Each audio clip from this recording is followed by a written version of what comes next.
반갑습니다. 저는 여러분과 함께 대성마이맥에서 수학을 공부하고 있는 수학 강사 박유림입니다.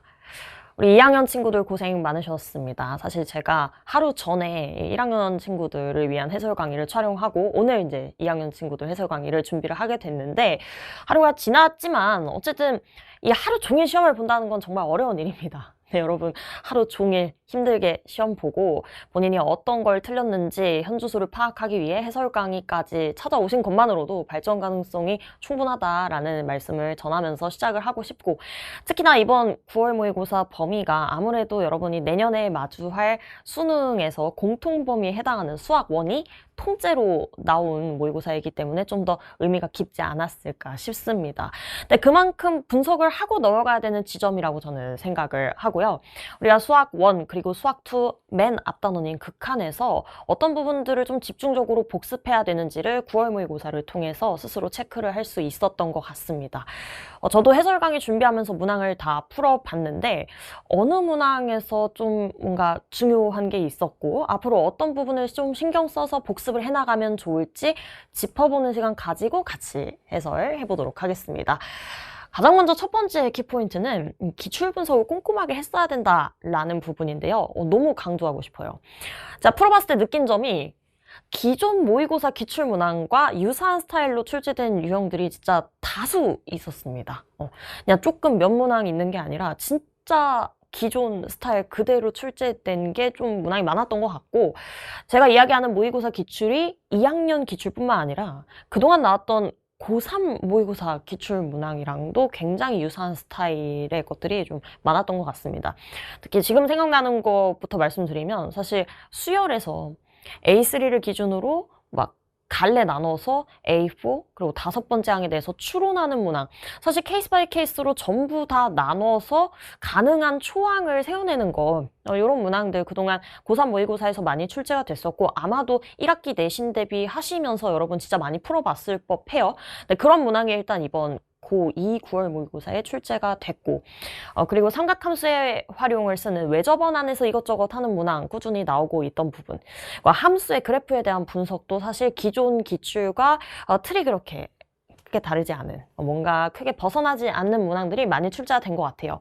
그래서 그동안 내신 대비하시면서 모의고사 기출 분석을 꼼꼼하게 진행하셨다면 어렵지 않게 도입부 발상 떠올릴 수 있는 문항들이 많았다라는 이야기를 하고 싶고, 역시나 내년에 여러분이 이제 수능을 또 마주해야 되는 상황이기 때문에 기본적인 건 역시 기출 분석이다 라는 거. 그래서 그동안 나왔던 문항들에 대해서 좀 더 꼼꼼하게 분석하면 좋지 않을까 하는 교훈을 두는 시험이었던 것 같습니다.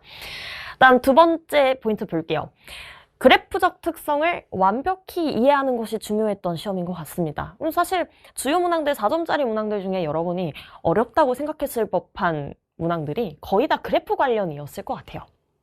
특히나 수학 1에서 삼각함수의 그래프만 갖고 있는 특징이 있죠. 뭐 주기성이라든지 그 안에서의 선대칭, 점대칭 이런 성질들. 그래서 삼각함수의 그래프의 성질을 엄청나게 다방면으로 활용하는 연습이 좀 되어 있었어야 접근 가능한 유형들이 있던 것 같고, 마찬가지로 늘 나오는 테마지만 지수로그 함수가 서로 자기네들끼리 역함수에 있어서 y는 x 대칭성을 쓰게 되는 상황에 대해서도 또 출제가 됐습니다. 근데 이 부분은 지금 꾸준히 거의 학년을 가리지 않고 출제가 되고 있는 부분이기 때문에 지수로그 함수의 그래프의 관계성에 대해서는 확실히 좀 짚고 넘어갈 필요가 있겠습니다.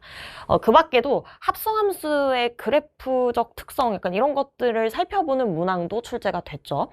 아무래도 수학 1에서 다루게 되는 함수가 종류가 좀 다양하다 보니까 이 함수의 그래프들의 특성을 진짜 극대화해서 문항을 잘 풀어낼 수 있는가를 체크하는데 용이한 문항들이 출제가 되지 않았나 하는 생각이 듭니다.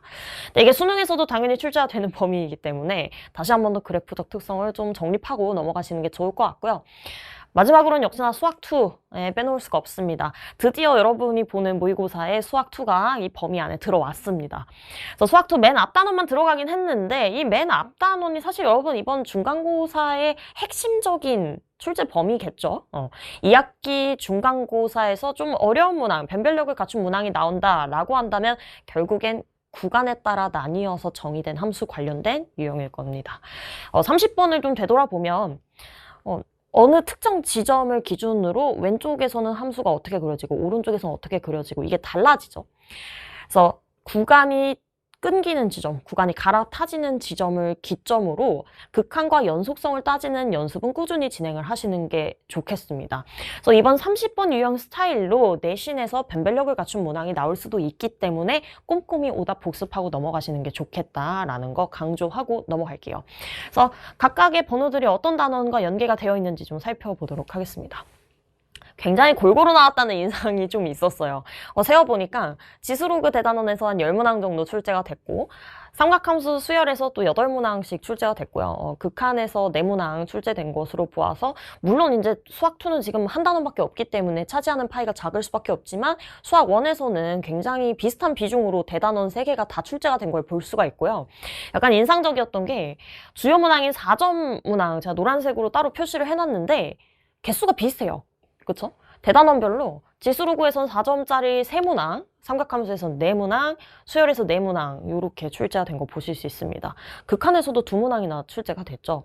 그래서 각각의 이 대단원별로 주요 문항들이 넓게 분포가 되어 있는 만큼 정말 다방면으로 이 수학 1과 수학 2 앞부분에 대해서 여러분이 잘 이해하고 있는지 체크하는데 용이한 시험이었던 것 같고요. 특히나 이 여러 단원에 걸쳐 있는 4점짜리 문항들을 풀었을 때 본인이 특히 많이 틀린 대단원이 있을 거예요. 그러면 내가 아직은 이 대단원에 대해서 좀 더 복습이 필요하겠구나. 남은 기간 동안 수학 1 다시 쳐다봐야겠다라는 것들을 좀 깨달을 수 있게 하는 좋은 시험이지 않았나 싶습니다. 그래서 분석은 여기까지 하고요. 우리 지금부터는 열심히 또 4점짜리 문항 같이 풀이해 보도록 하겠습니다.